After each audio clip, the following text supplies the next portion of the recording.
Apple TV is one of the best apps that you can download for your TV. Well, in today's tech video, I'm going to show you 3 different ways of how to install Apple TV on your Samsung Smart TV.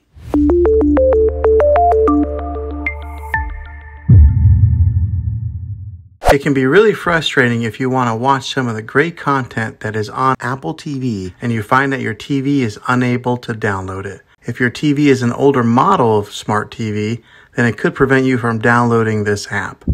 So the way that I'm going to show you how to install Apple TV will be able to work on any model of TV on any year of TV. You just have to have an HDMI port on your TV to plug into. I recommend getting a Roku stick or an Amazon Fire Stick. Both of these media streaming players have the capability of download Apple TV, then use a Roku or Fire Stick as your main streaming player, which bypasses the operating system on your TV. If you want to spend a little more and get a more robust device that gives you a few more options, then take a look at the Apple TV 4K. All these devices plug into the HDMI port on your TV, no matter how old it is, no matter what model it is. I've had great luck with all these streaming players, and I'll put links in the description down below of where you can get one of them. Well, hopefully this video was helpful for you. If it was, go ahead and click a thumbs up on it. Go ahead and subscribe to my channel. I make tech videos all the time, and I would love to have you back in the next one. Take care.